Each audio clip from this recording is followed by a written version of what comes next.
Hey everybody, good morning. Ryan Sage here on a beautiful day at Orlando Speed World. We're just getting ready. I'm trying to protect myself from the noise to go over the meeting notes that we had from Tandem judging last night. And I wanted to give you guys some insight. We've continued to do this for all the rounds, and I think it's been super helpful. So I'm going to go ahead and share my screen.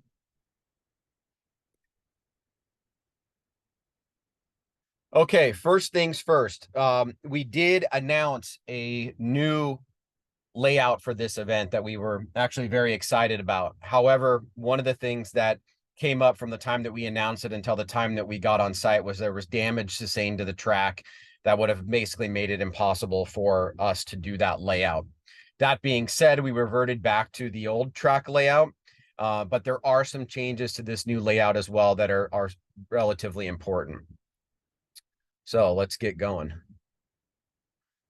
Okay, so we have three decel markers that have been picked up by the telemetry data, and they are much more refined this year. The other thing that is different once the drivers leave outside zone one is that zone has been extended. It's a little bit longer than it has been in the past. The second outside zone after inside clip two is a little bit shorter. It's shorter than it's been in the past. Everything else pretty much is the same. This is mostly a full throttle course. There are areas of decel, but if you watched the telemetry lights last night or the decel lights last night, you would have noticed a lot of green. Guys really are going full throttle around the track. So areas of decel are going to be very, very noticeable on this track because it pretty much is open all the way. So just a quick catch up. Obviously, these are all the things that constitute an incomplete in tandem. Spinning out opposite drift, hood hatch, roof, trunk, or doors, unchaseable lead, collision with another driver that's considered avoidable, or unsportsmanlike, sandbagging, a chase driver intentionally not chasing the lead driver, 3 consecutive restarts, getting past. And remember, passing can only occur on an inside clip. Not maintaining control across the finish line. And then for this round, it is 3 tires off course. Now, some of the things that were brought up in the meeting last night that I think were really important are the following. Initiating at the right point for this track is important. There's a 3, 2, and a 1 cone, and they are designated with actual numbers on the fence line. Number 1 is the latest point of initiation. Now, the question was, will I get an incomplete if I initiate past that?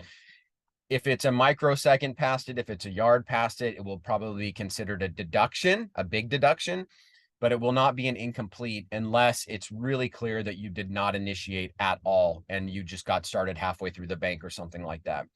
Now, another key element in this is the judges really want to see the drivers that once they initiate, they're back on throttle very quickly. And I'm reminded of Chelsea Denofa's run last night where the initiation was so aggressive and so intense. He was basically pointing the front of the car towards the wall, snapped to initiation, and as soon as the rear rested up against the wall, he was back on throttle.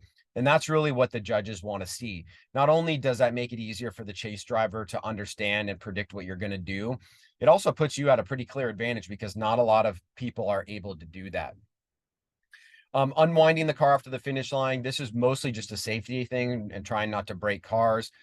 We had some discussions about, how drivers are finishing on the finish line, whether they're stopping very abruptly or kind of unwinding it slowly. Unwinding it slowly is the preferred methodology.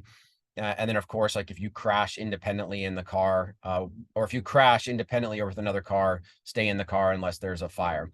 Okay, now let's go back to the track map and talk a little bit about some of the questions that came up last night. So some of the questions that came up last night is, what should the approach be from inside clip 1 to inside clip 2? Is there a preferred line through there? Well, the way that the clips are set up is such that there's really only a very narrow line that you can take from inside clip 1 to inside clip 2 in order to fill outside zone 2 at the beginning. So the approach in terms of how fast you're flicking from 1 to 2 might be a driver difference, but the line is actually something that, in the way that the track has been constructed, is actually not really that much of a there's not really that much of an ability to have a much of a different line in order to hit outside zone 2. The importance of outside zone 1 and outside zone 2 relative to inside clip 1 and inside clip 2. So your outside zones versus your inside clips. Is there a relative importance difference between those two? The answer to that is no, because what the judges are looking for in tandem is not individual performances that can be extracted out on their own. What they're looking for is a comparative battle. So if somebody drives super high on the bank, right up against the wall, is using their tools, but doing it in an appropriate way, in a minimalistic way, and another driver in their lead run does something similar, but they're using a ton of tools. It's very noticeable that they're trying to control the car.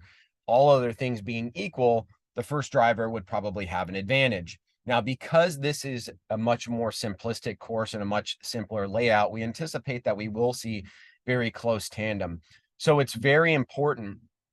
There was a lot of emphasis on, we are going to know if you're trying to run away. This course basically just consists of 2 big outside zones and an area in the middle that set you up for that last outside zone and also coming off the first outside zone. So any appearance of a driver trying to angle down or taking a lower line in order to gain proximity on a chase driver is not going to be looked on in a good way to the judges. It's very, very clear when people are trying to cut the line, or when they're loosening up their angle, or tightening up their angle rather, to be able to get away. Whether they're doing it intentionally or not, that's not really the point. The point is that it's very apparent the mistakes that are being made in this particular event.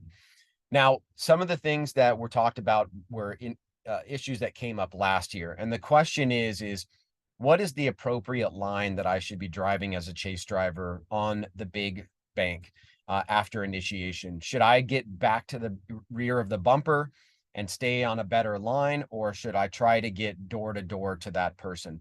Well, I would encourage you to go back to the video that we have in Road Atlanta that talks about which of the lines are considered equal, which of the lines are considered sacrifices, and which of the lines are considered negatives. Now, those 3 things play a very important role on this course as well, because it does determine what strategy you should take as a chase driver once you initiate. Should I fall back and be on the same line with the same angle, or should I be door to door, slightly less angle, but closer proximity? Well, the first one is going to be better, okay, in the judges' minds, because it shows more car control and the ability to adapt to exactly to what the lead car is doing. I think that was pretty much all my notes. Okay. All right. Feel free to leave comments in the comment section. We'll answer any other questions that you guys have, and hope you enjoy the show. Thanks so much.